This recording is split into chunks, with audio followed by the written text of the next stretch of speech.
كماله صلى الله ربنا على النور المبين أحمد المصطفى سيد المرسلين وعلى آله وصحبه أجمعين اللهم صل على سيدنا محمد وآله كما لا نهاية لكمالك وعدد كماله صلى الله ربنا على النور أحمد المصطفى سيد المرسلين وعلى آله وصحبه أجمعين اللهم صل على سيدنا محمد وآله كما لا نهاية لكمالك وعدد كماله بسم الله الرحمن الرحيم الحمد لله رب العالمين حمدا يوافي نعمه ويكافي مزيده يا ربنا لك الحمد كما ينبغي لجلالك الكريم وعظيم سلطانك اللهم صل وسلم وبارك وكرم بقدر عظمة ذاتك العلية في كل وقت وحين أبدا عدد ما علمت وزنة ما علمت ملء ما علمت على سيدنا ومولانا محمد وعلى آل سيدنا ومولانا محمد صلاة تكون لك الرضا ولحقه الأداء وأعطيه الوسيلة والفضيلة والشرف والدرجة العالية الرفيعة وابعثه مقاما محمودا الذي وعدته يا أرحم الراحمين اللهم رب اشرح لي صدري ويسر لي أمري واحلل عقدة من لساني يفقهوا قولي ربي زدنا علما ويقينا وارزقنا فهما اللهم ارزقنا فهم النبيين وحفظ المرسلين وإلهامك إلهام الملائكة المقربين سبحانك لا علم لنا إلا ما علمتنا إنك أنت العليم الحكيم وتب علينا يا رب إنك أنت التواب الرحيم واغفر لنا وارحمنا وأنت خير الراحمين فانصرنا على القوم الكافرين اللهم يا من وفق أهل الخير وأعاناهم عليه اللهم الخير وإنا عليه اللهم هذا منك وبك وإليك ولا حول ولا قوة إلا بك وصلى الله على سيدنا محمد وآله وصحبه وسلم الحمد لله رب العالمين.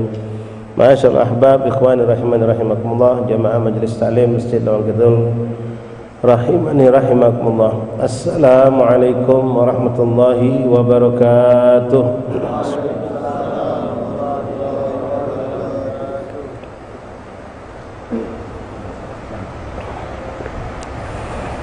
Alhamdulillah, alhamdulillah, lakal hamdu syukra ya Rabbana.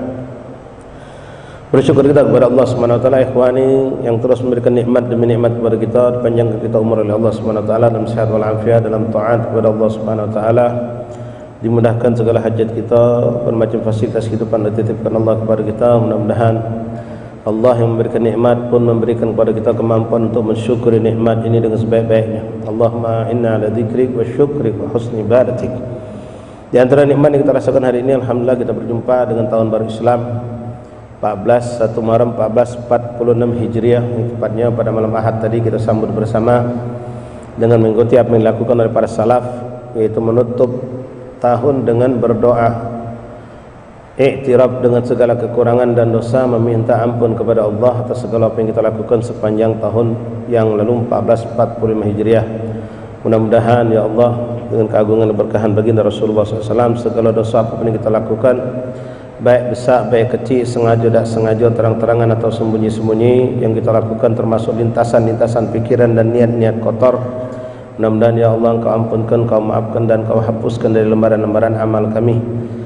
Dan mudah-mudahan ya Allah sekecil apapun daripada amal ibadah yang baik yang kami lakukan, termasuk lintasan niat solehah sepanjang tahun 1445, Engkau jadikan amal yang makbul, yang dicintai dan diterima oleh Allah Subhanahu wa taala.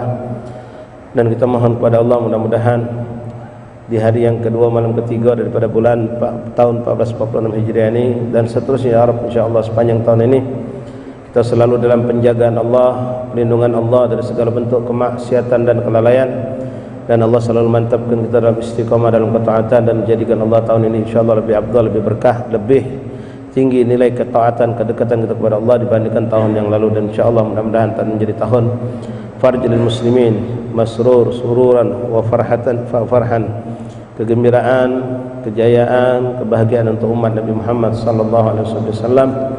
Dan mudah-mudahan Allah Subhanahu wa taala di tahun yang baru ini memberikan kita semangat yang lebih besar dalam ketaatan, lebih istiqomah dan mendapatkan makna apa yang dikatakan Rasul dalam makna hijrah, al-muhajir man hajar min su', berpindah dari segala keburukan menjadi baik, yang sudah baik menjadi lebih baik lagi insyaallah taala, amin ya rabbal alamin.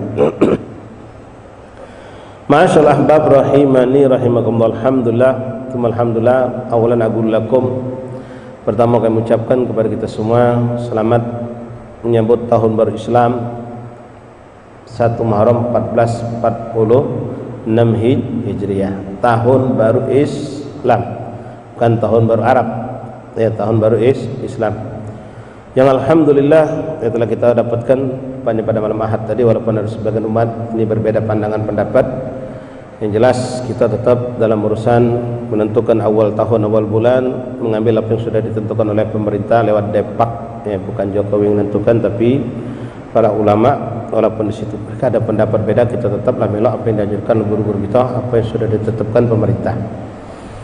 Jadi kalau kita main malam Ahad ya tinggal ngitung Asyuranya kapan, Tasu'anya kapan. Tidak usah diributkan lagi, tidak usah dibingungkan lagi insyaallah taala. Masyaallah bab rahimakumullah, dalam rangka menghidupkan syiar Islam, menyambut tahun baru Islam pada malam hari ini, kita sedikit merubah suasana warna majelis kita. Biasa kita baca kitab Sabilil Iddikar Imam Al-Habib Abdullah Al-Haddad. Malam hari ini kita akan menyentuh sedikit sejarah atau fawaid yang bisa kita petik dari peristiwa hijrahnya Rasulullah sallallahu alaihi wasallam. Ikhwani rahimani rahimakumullah, laqad kana lakum fi Rasulillahi uswatun hasanah. Sadaqallah, yang menyatakan hal tersebut Rasulullah SAW uswatun hasanah dalam bentuk makna yang satu makna kita maknai ngikuti sunnah Rasul contoh kita. Lebih luas kita pun ditanamkan oleh ulama mencontoh Rasul dalam segala gerak-gerik kehidupan, baik kehidupan duniawi yang jelas ukhrawi. Urusan dunia pun kita mencontoh Rasulullah, karena syariat ini bukan hanya mengajarkan kita ibadah, hanya hablum minallah, tapi juga mengajarkan kita tentang hablun minan nas. Di situ ada muamalah, ada jinayat, ada macam-macam hukum munakahat, semua kita mencontoh Rasulullah. Bahkan ulama lebih luas lagi mengatakan mencontoh Rasulullah dalam segala gerak-gerik tindak tanduk Rasulullah. Dalam hal yang mubah menurut hukum aslinya, maka kita pun mencontoh Rasulullah sehingga hukum mubah menjadi sunnah atau menjadi ibadah. Ditambahkan lagi untuk menjadikan suatu ibadah mubah menjadi ibadah, di samping kita mencontoh bagaimana Rasulullah contoh, misal tidur itu mubah, semua manusia tidur, nak muslim nak kafir, yang soleh yang toleh, laki perempuan, besar kecil tua muda, lagi sehat lagi sakit, senang ataupun susah, semuanya tidur, tapi kita pengen tidur kita bernilai ibadah, maka kita mencontoh bagaimana Rasulullah tidur. Begitupun makan, begitupun minum, begitupun berpakaian, segala lini kehidupan kita. Nah, di antaranya lagi menjadikan suatu perkara mubah bisa menjadi ibadah adalah dengan memasang niat-niat salehah. Dan ini yang dianjurkan oleh Rasulullah SAW. Makan ketika kita niatkan untuk menguatkan jasad badan kita untuk taat, untuk ibadah, termasuk untuk mencari rizki yang halal, maka menjadilah makan kita, minum kita ibadah di sisi Allah Subhanahu wa taala. Nah, ikhwan rahimakumullah, ulama pun menegaskan kepada kita, Rasulullah bukan cuma mencontoh, kita contoh dalam gerak-gerik tadi, keseharian Rasulullah dari tidur sampai tidur lagi, tapi sejarah kehidupan Rasulullah juga menjadi contoh buat kita, terutama kita yang berusaha untuk ikut berjuang untuk memperjuangkan perjuangan baginda Rasulullah. Kita sebagai ustadz, ulama, atau kita sebagai pemuda masjid, pemuda musola yang menjadikan wasilah kita masjid atau musola untuk menyebarkan dakwah atau khidmat kepada orang-orang yang berdakwah, atau kita mengadakan mungkin memfasilitasi orang-orang yang ingin berdakwah dan seterusnya. Maka kehidupan Rasulullah, sejarah kehidupan Rasulullah pun menjadi contoh buat kita. Dalam peristiwa hijrahnya Rasulullah SAW, kita mengenal bagaimana hebatnya perjuangan Rasulullah dan para sahabat. Kalau kita angkat cerita tentang Rasulullah saja, itu luar biasa ikhwan rahimakumullah. Perjalanan dari Mekah ke kota Madinah, Yathrib yang sebelumnya bernama, itu dilewati oleh baginda Rasulullah dengan susah payah, dengan kehati-hatian, dengan beliau dalam keadaan mencekam karena musuh selalu melongrong di bawah, bahkan beliau siap untuk dibunuh oleh mereka, dikejar sampai Rasulullah harus naik bukit, naik gunung, sembunyi di gua Thur. Beliau berjalan dengan Sayyidina Abu Bakar Siddiq radhiyallahu an berhari-hari, bahkan tembus sampai 2 minggu, siang kepanasan, malam kedinginan, sampai mengalami bekal habis. Bahkan beliau sempat dikejar oleh seorang yang namanya Suraqah, hendak ditangkap dibunuh karena Suraqah terpancing dengan imbalan yang disiapkan oleh orang-orang kafir Quraisy, jika mampu menangkap Rasulullah dan Sayyidina Abu Bakar Siddiq diganjar 1 kepala dengan 100 onta. Sampai Rasul kehabisan bekal. Tadi sudah kita sempat buka di majelis Ba'dal Asar di Munawwar, sampai terjadi lagi kisah yang mukjizat Rasulullah di rumah Ummu Ma'bad. Perjuangan ikhwan luar biasa, sembunyi, bahkan dari bidayah, dari awal Rasulullah keluar memulai perjalanan, beliau sudah diancam oleh pembunuh jawara 40 orang dipilih oleh orang kafir Quraisy. Ketika mereka sudah habis akal buntu untuk bagaimana menyetop dakwanya Rasulullah, maka mereka sepakat untuk membunuh Rasulullah. Dan mereka memilih di malam hari untuk membunuh Rasulullah. Mereka memilih 40 orang. Ini singkat cerita, jawara yang hebat, yang pentolan, yang jago untuk membunuh Rasulullah. Dan semua mereka yang membunuh boleh jadi cuma 2 orang, tapi setiap mereka akan mengambil dengan pedang mereka darah Rasulullah, agar apa terkesan yang bunuh keroyokan dari macam-macam suku yang ada di Arab, sehingga kelompok Bani Abdul Muttalib atau Bani Hashim dari keluarga Rasulullah tidak mampu membalas dendam. Karena yang dihadapin bukan 1-2 suku. Kan orang Arab jahiliyah itu punya ta'assub hebat, ta'assubiyah yang luar biasa, fanatisme yang hebat. Jadi kalau yang membunuh cuma 2 orang, 3 orang, maka suku itu bakal dihabisi oleh Bani Hashim atau Bani Muttalib. Nah, muncul pemikiran yang termasuklah ini dikuatkan oleh iblis yang menyamar sebagai Syekh Najd, seorang tua dari daerah Najd yang ikut bermusyawarah saat itu. Sepakat mereka untuk membunuh Rasulullah. Kalau kita lihat bagaimana sejarah malam itu Rasulullah SAW ketika beliau hendak hijrah, sahabat sudah hijrah semua kebanyakan, Rasulullah mendahulukan mereka selamat. Nih tipe pemimpin yang sudah sangat sulit kita dapatkan. Beliau menyuruh umat itu dulu selamat hijrah, beliau tetap bertahan. Karena kalau Rasulullah duluan hijrah, umat masih di belakang ini bakal ketangkap semua, bakal dibunuh semua. Tapi orang melihat Nabi Muhammad masih ada, orang kafir tidak terlalu kebingungan atau merasa resah. Bahkan mereka pun tidak terpikir kalau umat Islam bakal banyak yang hijrah. Walaupun akhirnya mereka tahu kota Mekah itu kosong, banyaknya orang berhijrah. Mereka sahabat Rasulullah, ikhwani, perlu kita garis bawahi, huwa Rasulullah, dan mereka sahabat Nabi, hijrah laisa bitaklifi laikan bikhtiyari. Mereka hijrah bukan karena dipaksa, tapi mereka memilih untuk hijrah bersama Rasulullah. Mereka diberikan kesempatan mau hijrah, fadal, dak hijrah, dak apa-apa.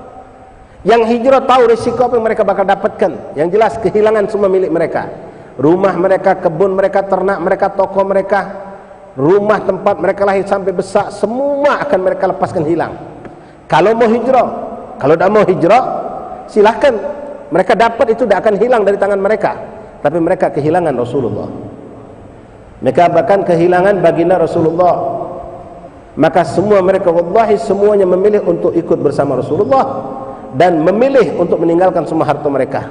Mereka tahu pasti kalau hijrah bukanlah hijrah seperti orang yang rela. Hijrah itu mereka harus sembunyi-sembunyi. Nyawa dalam tanggungan, ketahuan bakal digetil, dibunuh mereka. Kalau mereka hamba saya mungkin disiksa, diadab baru dibunuh. Sehingga mereka harus mengendap-endap, dan tidak mungkin orang yang sembunyi-sembunyi lari mampu membawa banyak barang. Mustahil. Dan mereka mengalami sama. Panas kepanasan, dingin kedinginan, bahkan huwa Rasulullah SAW sampai harus naik ke bukit Gua Thur, sembunyi beberapa hari di situ. Nah, ikhwan rahimakumullah, perjuangan Rasulullah yang begitu hebat ini, nyawa bahkan taruhannya, sampai beliau kehabisan bekal, kelaparan dan kehausan, beliau mengalami bermacam-macam kesulitan yang sangat. Ini dialami oleh Rasulullah saat beliau hijrah untuk menyelamatkan agama. Bahkan makanya kita harus hidupkan syiar ini, ikhwan. Ya, kita alhamdulillah sudah menghimbau dari berapa hari, seminggu 10 hari sebelum datang tahun baru Islam, walaupun tidak banyak yang, masih banyak yang belum terbuka hati mereka untuk menyambut tahun baru Islam ini. Rasulullah sampai mengatakan, laulal hijrah mantashar hadad din. Kalau bukan berkat hijrahnya beliau Rasulullah dan semua sahabat yang ikut hijrah itu, tidak akan tersebar ini agama, kata Rasulullah sallallahu alaihi wasallam. Nah, ini dalam satu sisi, ikhwan. Mungkin kalau kita boleh berkata kepada Allah, ya Allah, kenapa kau bikin Nabi susah? Harus mengalami perjalanan sampai berminggu-minggu, malam kedinginan, siang kepanasan, bahkan nyawa taruhannya. Dikejar oleh musuh dalam keadaan ketakutan mereka para sahabat. Bukankah engkau pernah memindahkan Rasulullah dari Mekah ke Baitul Maqdis dengan segala keagungan kemuliaan, naik kendaraan buraq, dikawal Jibril alaihissalam, sampai di sana disambut oleh Anbiya wal Mursalin, diajak keliling, indah perjalanan itu. Kenapa tidak seperti itu, ya Allah? Kalau boleh kita ngomong. Nah, disinilah ikhwan rahimakumullah, misli wa mislakum, kita yang berdakwah, kita yang ngajar, kita buka pesantren, madrasah, atau menghidupkan majlis taklim di musola di kampung kita, di masjid-masjid kita bakal ngalami apa yang dialami oleh Rasulullah. Terkadang kita diberikan Allah kemudahan, keagungan, fasilitas, gampang urusan kita dalam berdakwah, dimudahkan Allah. Nyari dana sampai berlebihan, nak ngadu tabligh akbar, nak ngadakan maulid Isra Mi'raj, ngadakan haflah di masjid kampung kita, sampai terkadang sampai kita kebingungan, banyak nian dana masuk. Bahkan orang berebut untuk kasih fasilitas. Syukuri nikmat itu, ikhwan. Dimudahkan Allah. Bahkan selesai acara kita dipuji oleh wong tua-tua di kampung, mereka ikut senang karena sukses. Tapi ada kalanya Allah tunjuk kita cobaan, ikhwan. Ketika kita berdakwah suatu tempat atau ngadukan di tempat kita tadilah, yang kita dapatkan kemarin ternyata tidak datang lagi sudah. Sumbangan sulit, nyari duit, jangan ke kalau kemarin sampai 2 kali lipat dapat dana, ini seperempat belum dapat, lapar hari sampai mending sampai kita berutang. Pas acara ada kesalahan dikit kita habis dikata orang kampung, dimarahkan orang kampung gitu, macam-macam cobaan. Kadang-kala dimudahkan Allah, diberikan segala kemudahan, fasilitas, tapi kadang-kala kita mengalami yang pelik, yang susah, yang tidak gampang, butuh perjuangan, butuh pengorbanan. Orang hijrah itu korban, ikhwan, berkorban. Mereka sahabat Rasulullah semua mengorbankan semua harta mereka. Sekali lagi, ikhwan, laisa bitaklifi walakin bikhtiyari. Mereka memilih itu. Mereka memilih, mereka tahu kalau aku ikut hijrah sama Rasulullah, aku kehilangan dunia galau-galau, dan aku akan numpang hidup jadi orang fakir di sana. Mereka sudah tahu itu, dan itu yang mereka pilih. Jadi memang mereka memilih itu. Kalau mereka tidak mau, Nabi tidak maksa, tapi mereka memilih untuk bersama Rasulullah. Mereka memilih untuk mempertahankan akidah iman mereka. Mereka tidak memilih untuk bertahan dengan harta, kebun, rumah, segala macam milik mereka dan meninggalkan Rasulullah. Ikhwani rahimani rahimakumullah, banyak peristiwa besar yang terjadi saat hijrahnya Rasulullah. Kalau kita buka, wallahi ikhwan, tidak cukup 4-5 jam membuka sejarah hijrahnya Rasulullah. Kalau kita buka cerita dari malam Rasulullah, mulai dari orang di Bainul Arqam itu, Darul Arqam, orang kafir musyawarah, lalu muncul keputusan, lalu mereka ngepung rumah Rasulullah, lalu Rasulullah pun di dalamnya sampai memanggil Imam Ali, bla bla bla, sampai ke Sayyidina Abu Bakar Siddiq. Mungkin itu saja bisa selesai sampai 1 jam atau 1 jam setengah. Belum perjalanan Rasulullah ke Gua Thur dan apa yang terjadi di Gua Thur, ada cerita juga. Belum lagi pengorbanan Asma binti Abi Bakar Siddiq radhiyallahu anha, seorang perempuan yang digelar dengan Zatun Nikatain, seorang perempuan yang punya 2 tali ikat pinggang, berjuang tiap hari sampai berapa hari naik ke pucuk bukit membawa bekal makanan untuk abahnya dan untuk Rasulullah. Jadi keluarga Sayyidina Abu Bakar itu ikut berjuang semua. Kalau kita buka panjang cerita ikhwan, aku tidak selesai. Cuma kita ambil ada 1 poin yang ini kami sampaikan. Kalau tadi di majelis di Al-Munawwar di rumah Abdurrahman Muhammad Munawwar, kita ambil sebuah hadis Rasulullah yang terjadi asbabul wurudnya hijrah Rasulullah. Tadi tentang innamal a'malu bin niat. Walaupun tidak tuntas karena panjang, babnya itu sangat luas. Bab niat itu sangat luas, tapi kita bisa petik dari apa yang dikatakan Rasulullah, innamal a'malu bin niyat wa innamal likulli imri'in ma nawah. Segala sesuatu gerak-gerik perbuatan kita tergantung niat, dan seorang akan mendapatkan apa yang diniatkannya. Memang ini asbabul wurudnya hijrah. Sebab kejadian hadis ini munculnya karena hijrah, karena ada 2 orang sahabat yang salah niat. Satu tujuannya untuk ngejar dunia, pengen jadi saudagar, pedagang besar. Dia berat untuk hijrah, tapi ketika sudah ada tawaran dari saudaranya yang di Yathrib, Madinah, untuk memberikan toko, dagangan, segala macam, lalu dia terpikir dia bakal sukses di sana, lalu hijrahlah dia. Tadinya dia menunda-nunda hijrah, bukan tidak mau hijrah, tapi ketika sudah ada jaminan untuk dapat dunia, dapat dagang, dapat usaha, bakal jadi orang kaya lagi di Madinah dari kawan yang asli Madinah, seorang sahabat akhirnya mempersegerakan hijrahnya, yang mana sebelumnya dia selalu menunda-nunda. Karena wajar, manusiawi ikhwan, punya toko, punya ladang, punya kebun, punya ternak, punya segala kekayaan, nak ditinggalkan balik ke negeri orang, numpang hidup, tak punya toko, tak punya apa-apa, jadi orang miskin. Ya wajar, itu satu yang manusiawi. Bukan mereka tak mau hijrah cepat, mereka tahu hijrah adalah pilihan mereka. Yang satu lagi menunda-nunda hijrah gara-gara kepincut sama seorang perempuan yang pengen dia nikahi, tapi perempuan itu belum hijrah, sehingga dia pun nunda-nunda hijrah. Punya patokan, kalau si fulan nak hijrah, aku hijrah juga. Kalau si fulan ada hijrah, aku belum nak hijrah. Ngapa? Takut kehilangan. Begitu dengar setelah nunda cukup lama, begitu dia tahu ni perempuan hijrah, langsung dia kejar hijrah juga. Setelah perempuan ini hijrah, maka muncullah hadis tersebut. Nabi mengingatkan secara umum sahabat, dan ini hadis ila yaumil qiyamah berkembang, termasuk untuk kita hari ini. Bahkan Imam Syafi'i rahimahullah ta'ala mengatakan 70 cabang ilmu aku masukkan lewat bab niat ini. Dari hadis Rasulullah innamal niat 70 cabang ilmu muncul. Nah, disitulah Rasul mengingatkan, "Faman kana hijratuhu ila Allah wa rasulihi fa hijratuhu ila Allah wa", siapa yang hijrahnya karena Allah dan Rasul, maka didapatkan bagian dari sisi Allah dan Rasul. "Faman kana hijratuhu lid dunya yusibuha", siapa yang hijrahnya dengan tujuan mencari dunia yang dia kejar, yang pertama tadi, aw imra'atin yankihuha, atau perempuan yang pengen dia nikahi, fa hijratuhu ila ma hajara ilaih, maka kedua orang tersebut, kata Nabi SAW, mendapatkan sesuai dengan niatnya. Yang memang tujuan dapat dunia dapat, yang tujuan ngejar perempuan dapat, tapi minallah tidak ada.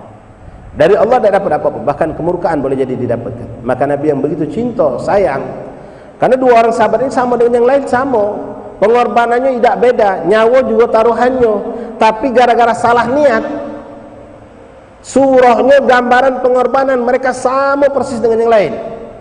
Keluar sembunyi-sembunyi, tak bawa bekal banyak, ketakutan, takut terancam, malam kedinginan, siang kepanasan, tak ada rumah, tak ada tenda, tak ada apa mereka. Mereka bagaimana harus sampai cepat. Luar biasa perjuangan, tapi gara-gara salah niat, dia tidak bakal dapat apa-apa dari sisi Allah. Maka diingatkan oleh Allah lewat baginda Rasulullah untuk tashihun niyah, memperbagus niat. Nah, ini samalah dengan kita sekarang ikhwani. Ya, ini nasihat buat diri kami sendiri, kita semua ikhwan. Berapa banyak orang datang ke masjid bukan untuk memakmurkan masjid, tapi mencari kemakmuran dari masjid. Berapa banyak orang datang ke majelis bukan mencari memakmurkan majelis, tapi mencari kemakmuran dari majelis. Bahkan naudzubillah ada orang yang terjun ke dakwah tujuannya mencari kemakmuran, bukan memakmurkan dakwah itu. Naudzubillah. Sekarang kita yang hadir di sini juga sama. Kalau kita perhatikan babnya itu panjang luas ikhwan. Ya. Kalau kita bahas, wallah tidak cukup seminggu 2 minggu kalau kita belajar tiap hari tentang bab niat. Begitu luas niat ini. Apalagi kalau kita masuk pada hukum-hukum fikih yang mengantungkan disuruh tentang niat. Sekarang contoh hari ini saja ikhwan. Mungkin ada di antara ikhwan hari ini ganti baju pas ke majelis. Tiap hari ke majelis. Yang kemarin sudah 2 hari pakai baju warna biru. Hari ini ganti warna coklat misal. Waktu kau ganti baju ada niat apa? Kalau tidak kata niat sudah lewat, baik mubah hukumnya. Kalau ada niat juga salah niat ngapo? Ya Ustaz, aku pas nak pakai tu bau berdengas. Baju tu lah bau, jadi aku ni takut kalau aku pakai, gak malu aku cium wong baju bau. Kaget kata wong aku. Jadi aku ganti baju sudah. Ada niat tapi niatnya salah. Takut dikatai wong. Kalau ini solehah, enggak, bukan itu Ustaz. Anak ni sadar, anak ni kalau balik dari pasar maghrib mandi solat, anak nak ngadap Allah. Jadi anak ganti baju baru anak malu kalau ngadap Allah baju anak bau. Jadi memuliakan aku nak ngadap Allah, aku ganti baju baru. Karena aku nak ngadap Allah, aku mandi. Kalau mandi sama, semua manusia mandi, orang kafir juga mandi, orang fasik juga mandi. Sudah jadi adat kita balik dari kantor, dari kuliah, dari pasar, mandi. Tapi niatku mandi karena aku nak masuk masjid. Aku nak ngadap Allah. Sikat gigi niat kau apa? Aku nak nyebut nama Allah. Aku tak mau mulut aku bau. Ada orang mau ngerokok pas mau ke masjid, ditahannya. Astagfirullah, ngapo? Aku nak solat sebentar lagi. Tak kada aku get takbir Allahu Akbar, mulutku bau busuk, bau rokok. Ditahannya. Menahan tak merokok tadi kenapa? Karena Allah. Maka dapat pahala. Segala gawe kita dapat pahala kalau diniatkan dengan niat solehah. Termasuklah urusan dunia sekalipun, selagi dunia tadi tidak bertentangan dengan syariat Allah, digandengkan dengan niat solehah bisa menjadi ibadah. Apalagi di situ ada contoh dari Rasulullah. Seperti makan, minum, mandi, naik kendaraan itu ada contoh dari Rasulullah. Kita praktekkan sunnah ini, kita niatkan dengan niat solehah, maka insya Allah menjadi nilai pahala. Antum nih kebanyakan naik motor, minta maaf. Berapa kali seminggu ngisi motor? Isi bensin. Ada yang 3 kali full tank, ada yang 2 kali. Ada niat tak? Ada niat tak? Rugi kalau kata niat. Niatkan. Apalagi antum yang mayoritas setiap hari ke majelis. Ya Allah, aku ngisi bensin untuk ke majelis, untuk nyari nafkah yang halal, untuk nyampaikan hajat orang tuaku, untuk silaturahmi, untuk bla bla bla bla, yang banyak kita niatkan.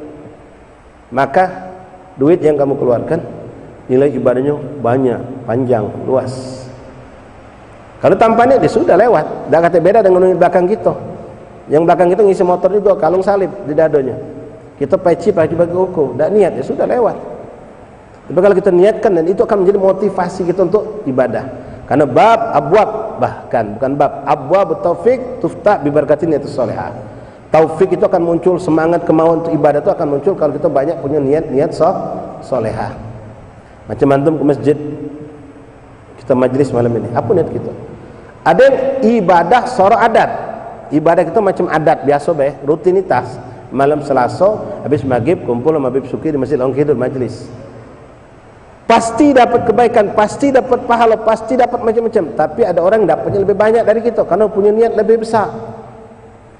Ngapain sih datang ke masjid? Ya, aku pengen dapat berkah Masjid Long Kidul. Berapa ribu wali pernah masuk? Berapa ratus wali-wali besar pernah sholat di sini? Lah 100 tahun lebih. Kalau dari Kiai Morogamil aku dapat sudah cukup. Ini tambah lagi selesainya berapa ribu wong soleh pernah mengucap nama Allah, berapa zikir yang pernah terucap di tempat ini. Aku datang ke masjid, aku pengen ketemu kawan, pengen hidup ke sunnah Nabi, mengucap salam-salaman. Kenapa? Setiap salaman dapat ampunan dosa. Aku niat pengen itikaf, aku niat mensyukuri nikmat sehat, mensyukuri nikmat kosong waktu, nikmat fasilitas hidup, bla bla bla bla. Banyak niatnya. Sebanyak niat itulah dia dapatkan. Yang niat 10 dapat 10, yang niat 100 dapat 100. Yang tak punya niat dia dapat pokoknya baik dia. Ya, pahala jelas. Yang memang pokok dari hadir majlis salim dapat. Tapi dikembangkan. Bahkan kita berani untuk mengorbankan duit. Macam kita mengorbankan duit kemarin. Contoh, waktu korban, seorang beli sapi, gego kambing atau kalau gego 4 juta. yang sebelahnya 4,5 juta. Ngapo Pak ini 4,5 juta, ini 4 juta? Kau jingok sama ni bentuk badannya segala macam. Iya, ini warnanya putih, ini warna hitam yang penjual kambing. Oh jadi kalau putih besar pahala. Oh sudah kalau macam itu, kau beli 4,5. Niatnya apa? Pahala banyak. Tambahnya, bentuknya duit kauban 4,5. Ini 4 juta, 4 juta ini 4,5 juta. Bukan nak gagah-gagahan, tapi dia tahu ada niat, tujuannya di situ. Nah, segala macam ikhwan, gawe kita ada niat. Ketika niat solehah menjadilah pahala. Baik, nah sekarang kita pengen angkat sedikit mudah-mudahan berkah waktu. Sebuah hadis Rasulullah SAW juga yang muncul saat hijrahnya Rasulullah. Orang bertanya kepada Abdullah bin Salam, yang mana beliau dulu Yahudi, lalu masuk Islam menjadi seorang sahabat yang hebat, agung, mulia di sisi Rasulullah. Seorang sahabat bertanya kepada beliau, apa yang kau dengarkan dulu waktu pertama kau mendapatkan Rasulullah datang ke kota Madinah? Orang Yahudi itu kumpul di Madinah gara-gara tahu Nabi bakal hijrah ke Madinah. Mereka dapatkan dari mana? Kitab Taurat, kitab Zabur sudah menceritakan tentang hal itu. Makanya orang Yahudi datang ke Madinah. Sebenarnya mereka juga pengen nyambut Rasulullah, tapi keimanan mereka dicegah oleh Allah karena Allah tidak menginginkan. Kebanyakan mereka tidak mau untuk mengakui Rasulullah sebagai Nabi walaupun mereka sudah tahu mereka Tuhannya juga Allah, tapi mereka tidak mau. Kenapa? Yang mereka harapkan Nabi itu datang dari Bani Israel, penutup. Ternyata Allah menakdirkan Nabi akhir zaman, penutup Nabi, pemimpin Nabi dan Rasul, huwa Rasulullah dari keturunan Arab. Itu yang membuat mereka tadi hasud, dengki, dan mereka mengingkari. Khatamallahu ala qulubihim wa ala sam'ihim wa ala absarihim ghishawah. Jadi tertutup mata mereka, tertutup telinga mereka, tertutup walaupun sudah baca, sudah dengar. Naudzubillah. Baik. Nah, beliau salah seorang yang dipilih Allah untuk menjadi mukmin. Dia belajar dari Taurat, dari Zabur, bahkan di Injil, dia pastikan cocoknya sama Rasulullah. Ternyata apa yang disebutkan dalam kitab tersebut ada galau pada diri Rasulullah. Nah, beliau teringat dengan sebuah hadis Rasul, waktu Rasul menyampaikan pertama kali datang di hari-hari awal itu, Nabi mengumpulkan mereka, termasuk Muslim yang disebut dengan Ansar wal Muhajirin. Ansar mereka yang menolong asli Madinah, Muhajirin yang berhijrah, termasuk orang Yahudi juga. Bahkan ketika Rasul baru datang itu mereka semua nyambut Rasulullah, termasuk Yahudi. Bahkan dalam sirah dikatakan yang pertama kali mendapatkan Rasulullah itu datang Yahudi yang pertama, naik pucuk batang tinggi, dia teriak, ya ahli Yathrib ja'a hadzakum, teriak dia. Yahudi dapat dia. Ala kulli hal ikhwan rahimakumullah, dia menyampaikan, aku dengar dari Rasulullah sebuah hadis. Yang hadis ini luar biasa ikhwan rahimakumullah. Kalau kita bisa jalankan, mudah-mudahan kita mendapatkan apa yang dijanjikan Rasulullah tentang 4 amalan ibadah. Yang mana 4 ini ikhwan, kalau kita perhatikan, 3 hablum minan nas, 1 hablum minallah.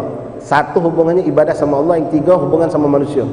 Memang tak banyak orang yang bisa mencapai sukses dekat sama Allah lewat berhubungan dengan manusia. Kalian pengen dekat sama lewat ibadah, duduk berzikir, baca Quran tiap hari, duduk itikaf di masjid, ibadah terus, tak banyak macam-macam, tak banyak risiko, tak banyak tantangan. Tapi kalau dengan mencapai kedudukan tinggi di hadapan Allah lewat bermuamalah dengan manusia, itu tak gampang. Cacian ada, pujian ada, yang senang ada, yang benci ada, yang mendorong kita maju ada, yang ganjal kita untuk jatuh pun ada. Tapi kalau itu ibadah, puasa, zikir, ngaji, tahajud, ya, semuanya harus kita lakoni. Tapi kalau ada orang yang sanggup sukses menghadapi manusia, apalagi membawa manusia untuk menuju ke jalan Allah, berinfak, sedekah, terjun, mengajak manusia untuk sama-sama selamat, ini bisa mencapai kedudukan lebih hebat dari orang yang cuma fokus ibadah. Ikhwani rahimakumullah, apa yang beliau ingat? Beliau mengatakan, aku teringat dengan 4 pesan Rasulullah. Rasul SAW bersabda dalam hadis itu, ya ayuhan nas. Nabi mengkhitab nas, manusia galau, bukan ya ayyuhal muslimun au mu'min. Karena di situ ada juga orang Yahudi. Ya ayyuhan nas, walaupun tujuan amal ini kepada mereka umat Islam. Pertama Nabi mengatakan, ya ayyuhan nas, ibshus salam wasilil arham. Ibshus salam wasilil arham wa at'imut ta'am wassalli bil lail nas niyam udkhulul jannata bis salam. Wahai manusia, kata Rasulullah, ibshus salam, sebarkan salam, ucapan assalamualaikum, assalamualaikum, sebarkan. Ini kita sayangkan benar ketika itu anak majlis, notabene duduk di majlis terus, Ketika di jalan lewat ngonyo baik, padahal di situ umat Islam juga yang genjing-genjing pinggir jalan itu kawan kamu tuh. Ya, dengan pakaian mereka jauh beda sama kamu. Kamu koko baju kopiah.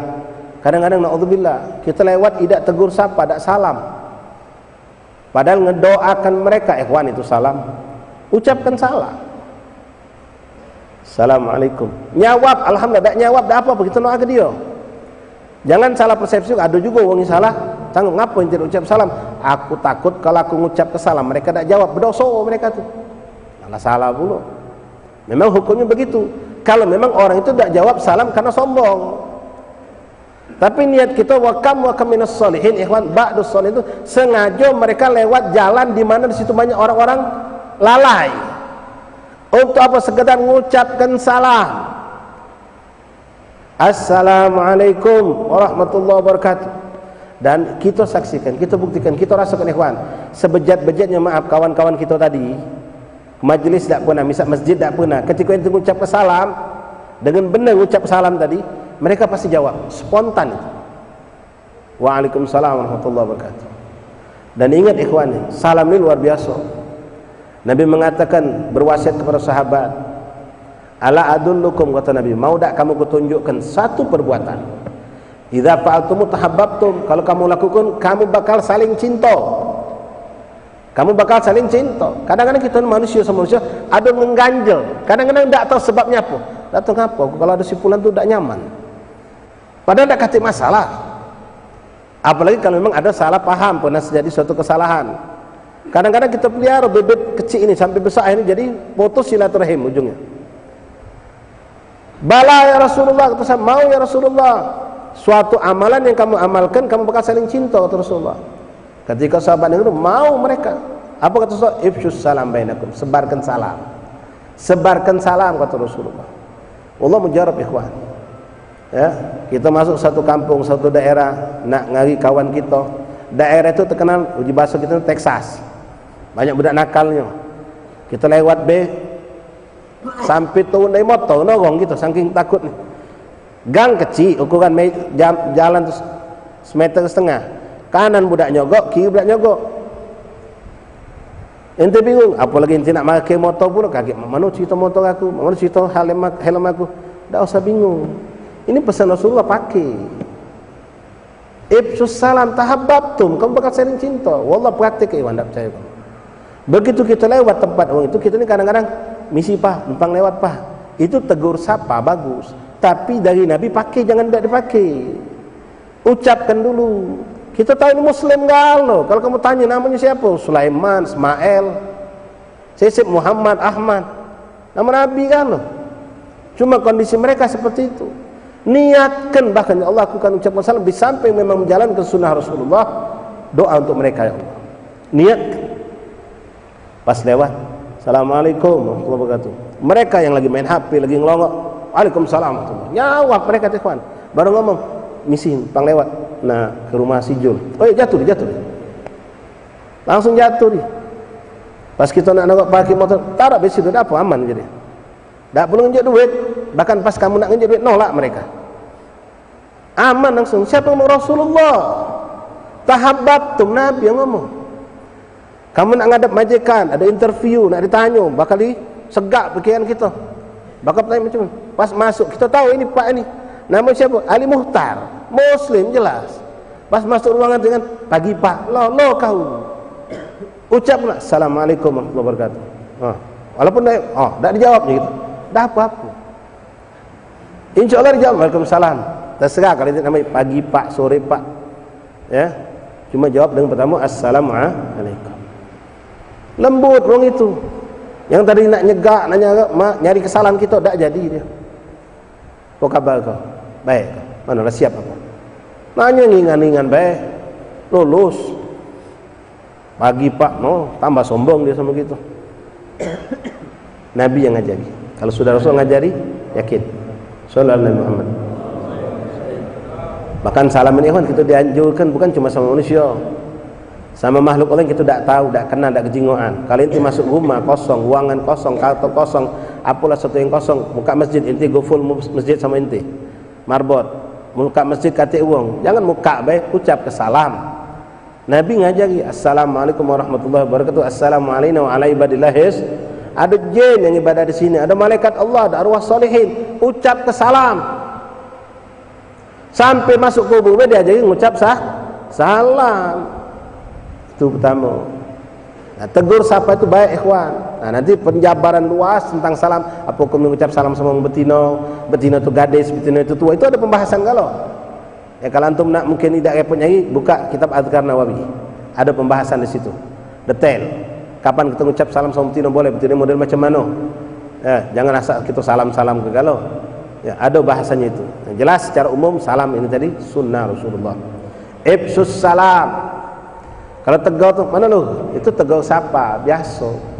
Ya, kadang-kadang kita ni naik motor ketemu kawan, bukan assalamualaikum, padahal sama-sama di masjid, mereka kopi kan. Jalan kan. Halo, mana? Lu mana? Ya. Lebih bawa lagi basta besti lagi. Dengar lagi gunyang gitu besti-besti. Jangan melok ngape gitu. Ya. Ya akhi, ya ukhti, kalau memang betina sama betina. Ketemu naik motor, pas papasan, tintin. Jawabnya tintin juga. Assalamualaikum, waalaikumsalam. Kalau tintin tu tak terjengok orangnya, tak engah nak boleh tintin dia jengok. Assalamualaikum, salam. Bahkan Rasul mengatakan, ra'su tawadhu bada bis salam. Puncak ketawaduan seorang itu bakal kita, oh ini orang tawadhu. Bukan pas duduk di belakang, ya, kalau jalan nunduk-nunduk. Itu salah satu bentuk, tapi belum tentu. Boleh jadi itu cuma pencitraan, casing. Tapi ra'su tawadhu yang ngomong Rasulullah bada bis salam. Kalau ada orang yang lebih tinggi umurnya, kedudukannya, dunia atau akhirat, ketemu kita dia duluan ngucap salam, ini orang tawadhu. Yang ngomong Rasulullah. Kan biasa orang lebih tua tu nunggu budak muda negara. Ustaz nunggu murid ucap salam. Ni dah ustaz duluan ucap. Pas ketemu kita, assalamualaikum. Oh ustaz, waalaikumsalam. Mana ustaz? Dia dulu negara kita. Bukan dia ngonyol nunggu kita negara. Ni dah. Tu. Ifsus salam, wasilil arham, sambung silaturahim. Sambung silaturahim ikhwan. Ini bab panjang silaturahim ini. Hati-hati jangan sampai putus silaturahim. Ikhwan, wong galak putus silaturahim itu gara-gara masalah kecil kadang. Dibiarkan dia mesah. Ada yang memang sengaja dibesarkan. Ini resep hidup buat kami kawan dan antum sekalian. Dalam pergaulan rumah tangga sama bini kita, apalagi sama wong tua kita, sama kawan-kawan kita juga. Termasuk yang sekarang kita hadapi ini, khilaf antara tanggal Ahad 1 sama Senin. Kalau nak direcok, dibesarkan, masalah kecil ini jadi besar. Bukan itu. Kaidah hidup sama bini, sama orang tua apalagi ikhwan, sama kawan, pengen adam tak punya musuh inti, di mana inti diterima, kalau ada masalah besar, kecil ke. Kalau ada masalah kecil, buang. Wallahi inti tak banyak musuh. Tak banyak musuh. Tak repot. Bini salah sedikit, jangan langsung marahi. Ya, kita buatkan teh susu, gaunya susu tehnya dah. Mana kau ni bengak ni? Aku minta di susu, gak apa susu. Tak sika ke baju, salah. Tak warna hijau tua, sikakan hijau muda. Masalah kecil dibesarkan. Hanya mawaddah tu hilang ya kawan. Ribut terus. Sudah-sudahlah. Nelpon tak ngangkat-ngangkat. Usnuzon mungkin lagi solat, mungkin lagi di kamar mandi, mungkin lagi mana. Ini pas ngangkat, mana kau nelpon dari tadi, kau tak ngangkat, pegawai kau. Kasar pula. Sudah tanya, mana kau aku nelpon dari tadi tak ngangkat. Nyuka aku lagi ada gawe, sudah. Jangan dipanjang ya cerita itu. Masalah besar kecil, masalah kecil buang, selesai hidup. Ada kawan kita pakai motor, pas balik tahu spionnya pecah, tak usah dibesar lagi, no cerita. Woi kau ni panjang teleponnya sampai, tak lagi aku minjami kau, nah, muka balak ini. Sudah masalah kecil, masalah besar dikecil, masalah kecil selesai hidup nyaman. Ifsus salam, wasil arham, sambung silaturahim. Jangan diribut. Ya. Masalah kecil jadi masalah. Kawan ngadu ke acara gitu tak diundang, mulai sakit hati. Oi, kau macam itu dan sama aku sensitif ya. Apa dia kita ni? Sentimen ya. Mentang-mentang kami 5 watt. Yalah, memang 5 watt dia tak pula diagui wong. Lolo kau. Tentang kami nu miskin, 5 waktu miskin. Wajarlah tak diundang. Ngomong, sudahlah, apa nak dibesarkan? Kan dibesarkan lagi, cerita sana, cerita sini. Oh si Jol itu, orang kaya be diundangnya. Macam kami tak diundangnya. Ketemu semua cerita lagi, dibesar-besarkannya. Sampai ujung-ujungnya, ya sudah, kawan ketemu kawan, iblis juga. Ya sudah, dosa pening. Kalau kau ada cara, tak usah diundang juga. Nah, mogok sudah. Cobalah sudah, mungkin dia lupa undang. Kadang-kadang ada kawan kita nanya ni polosnya, Jul, ngapa dak katik kau semalam budak ado galau? Yo, aku tu ado gawi. Selesai, jangan aku dak diundang. Yang besar kepala ini.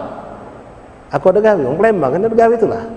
Selesai cerita, dak usah muka aku dak diundang. Ya maklumlah aku ni siapa, kamu tu siapa.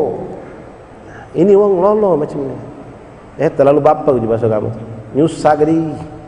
Dak usah dah repot ke, dak usah dibesarkan. Hanya putus silaturahim. Naudzubillah, kalau sudah putus silaturahim ikhwan, ibadah kita tidak terima Allah, salat kita tidak terima Allah. Bahkan mungkin sering disampaikan oleh guru kita, qati' rahim itu mal'un, terkutuk, terlaknat. Sampai dalam riwayat dikatakan qati' rahim mal'un wa in kan mat fi jawfil Ka'bah. Orang yang memutuskan silaturahim itu terkutuk walaupun seandainya dia mati dalam Ka'bah. Tidak ada kemuliaan sama sekali. Tidak ada kemuliaan sama sekali. Jangankan meninggal di Mekah, di Masjidil Haram, di dalam Ka'bah sekalipun. Tidak turun rahmat Allah di suatu kelompok yang mana di situ ada qati' rahim. Kalau satu kaum ini tidak dapat kebaikan gara-gara si mana dengan dia di hadapan Allah, buruk. Hati ikhwan, tidak lama lagi kita bakal menghadapi masa yang boleh jadi akan membuat kita pecah. Pilgub, pilihan wali kota, ini sisip, naudzubillah. Ya, kita budak majlis, ya mudah-mudahan asatis kita dilindungi Allah. Kalau kita semua nak majlis juga, ya sudah, tak usah masalah. Kau nak milih siapa lagi lah, aku milih siapa, tak usah repot. Ya, di majlis kita duduk bareng, tahlilan makan bareng, maulid pergi bareng. Kau nak milih siapa, terserah aku siapa, tak usah direpotkan. Jangan sampai jadi sebab kita putus silaturahim. Naudzubillah min dzalik. Ifsus salam, wasil arham, wa atimut ta'am, berbagi makanan. Ya, mungkin kalau ikhwan yang hadir majlis kami di malam Rabu di Mushola Al-Ikhlas, itu mungkin selama 4 minggu ini kita bahas tentang hadis-hadis Rasulullah tentang fadail yang Nabi Muhammad bin Al-Maliki menuangkan dalam kitabnya Khasa'is Ummatul Muhammadiyah. Fadilah orang yang memberi makanan dan minuman. Sedekah duit lain, ini sedekah memang makanan dan minuman. Itu masya-Allah luar biasa. Wa atimut ta'am, karena memang saat itu orang-orang yang hijrah muhajir itu mereka belum punya rumah, mereka belum punya dapur. Maka Rasul menghimbau kepada mereka Ansar untuk membuatkan makanan, berbagi makanan. Nah, berbagi makanan ini sunnah Rasulullah. Tak pacak ngajak orang kami, ada kawan duit kok, sekali-sekali, seminggu sekali jadilah. Target kan nian, seminggu sekali jadilah. Ajak makan, model Taiwan. Kalau tidak, beli ke, kirim ke. Apalagi kalau kita lihat ada kawan kita yang maaf memang hidupnya dengan kesederhanaan, jarang makan mewah, belikan yang lemah-lemah. Tunjukkan dia punya anak kecil pula banyak. Telepon nih, Jul, kau lagi di mana Jul? Aku lagi di rumah. Lama kan siang belum? Belum. Sudah, tunggu, jangan masak sama bini kau. Nelpon tu jangan setengah 1, jam 11. Jam setengah 1 lah kenyang nggak makan. Telepon nih, tunggu Jul, sama bini kau tak sama masak apa? Ngapo? Sudah tunggu baik. Belikan yang ikhwan, makanan yang lemak, yang mewah, dengan esnya, dengan kirimkan. Begitu datang, jangan juga gojek. Gosen gojek kamu dapat pahala memang, tapi pahalanya tidak sempurna. Nganter dewek lebih sempurna pahalanya. Ini kita ni kadang-kadang maaf, untuk mak bak kita pergi gosen. Mak nak apa mak? Mak kita telepon, tolong Jul, kau belikan aku ini. Ya mak, aku kirim mak. Padahal kita mampu, bahasan kita harus mampu ngantarkannya seharusnya. Kita ngantar ke mak kita tu, ketemu muka sama dia, wallah azim pahalanya seperti pahala orang yang haji dan umrah makbul, kata Rasulullah. No, mak kita muka pintu nengok kita, no kau so. Mana dapat apa? Iya mak dapat mak. Di mana aku dapat? Baju mak. Oh lang jauhnya, ada apa-apa mak untuk mak. Sak sedikit kelakar tak apa-apa. Bandung ku ancam mak. Kalau gosen, ya gosen pahalanya, dapat duit dia. Gojek kita, kadang-kadang kita untuk kelakar duduk lama di restoran sejam setengah baca kelakar betul. Untuk mak gitu juga dah ikhwan. Ini zaman itu sudah memang bergeser antara dewek. Wa'at mut'am, apalagi orang tua kita. apalagi kawan kita. Dan lebih besar pahala ketika orang itu engkau beri makanan orang yang ahli taat. Yang jelas makanan itu akan menjadi sumber kekuatan dia untuk ibadah, untuk taat. Berikan makanan. Walaupun sedekah sama orang fasik boleh. Bahkan ba'dus solihin mereka menunjukkan kepada orang fasik memberi makanan yang mereka tahu orang fasik ini jarang nemu barang halal. Jarang nemu barang halal, maka dia yakin aku ini punya rezeki halal, dinjuknya kalau baik jadi penawar. Karena orang yang selalu makan haram akan berbuat maksiat, kata Rasulullah. Man akal haram asad jawarihuhu sya'am abah. Sengaja dia kumpulkan kawan-kawan yang fasik, diajaknya makan di rumah. Bingung ngapa kau ngajak makan, ada betul lagi ada rezeki luas aku ni. Pilihnya ni kan, kalau budak macam gitu sudah Allah Muhammad. Jadi dua versi tergantung masyhad, tergantung niat dan tujuan. Ngundang budak fasik unjuk duit makan yang halal, mudah-mudahan jadi ngerubah mereka jadi penawar racun yang duit haram di jasad mereka bisa terobati dengan yang halal ini. Insyaallah berubah mereka. Apalagi berulang kali kita adakan terhadap ikhwan yang masya Allah yang soleh istiqomah, niat kita dia dapat pahala karena mereka makan minum dapat kekuatan, dengan ibadah itu kita dapat bagian pahala tadi. Jadi balik pada bab niat tadi. Ya. Ifsus salam wa atimut ta'am. Nah, tiga ini hablum minan nas. Hubungan dengan manusia galau. Baru yang keempat, hubungan dengan Allah langsung. Wa qum bil lail wan nas niyam. Bangun tahajud malam hari. Saat manusia sedang tidur.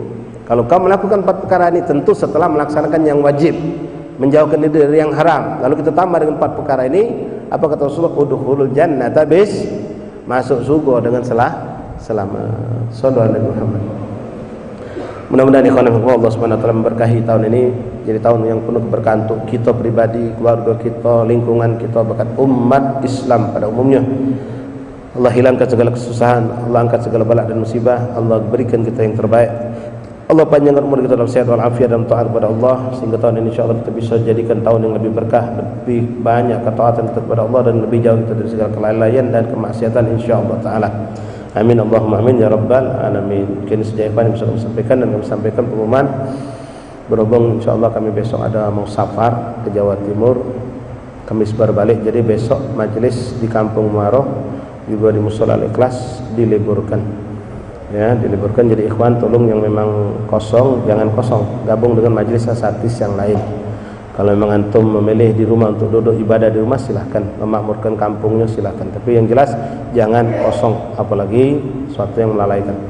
Termasuk juga nanti Rebunya libur juga, ya Rebu diwaspada badal asar, kemudian badal maghrib di Sayyid Salikin Bombaru juga libur. InsyaAllah ta'ala malam Sabtu baru majlis ba'dal maghrib di rumah Mu'allim Nang Bib Ali bin Ahmad Basin, majlis 2 mingguan ba'dal maghrib, ba'dal isya nyambung di satu Pekas Muri. Dan insyaAllah Lailatul Ahad kita mengadakan majlis zikir ziarah insyaAllah, majlis zikir ziarah malam Ahad insyaAllah, kumpul di Mushola Fakhr, lalu nanti ziarah Pangeran Syarif Ali, lalu Amangkoci. Pak insyaallah menyusul berikutnya nanti malam Rabu dan malam Kamis juga zikir ziarah. Wallahu a'lam bissawab. Bismillahirrahmanirrahim. Alhamdulillah. Allahumma salli wa sallim ala sayyidina Muhammadin wa ala ali sayyidina Muhammad. Ya Rabbana a'tarafna bi annana a'tarafna وأننا أسرفنا على لظى فتب علينا توبة تغسل واستر لنا العورات وآمن الروعات واغفر لوالدينا ربي والأهل والإخوان وسائر الخلان وكل ذي محبة أو جيرة أو صحبة والمسلمين أجمعين آمين يا ربي. فضلا وجودا منا لا باكتساب منا بالمصطفى الرسول نحظى بكل صلى وسلم ربي عليه عند الحب وآله وصحبه عداد ترسي الصحب والحمد لله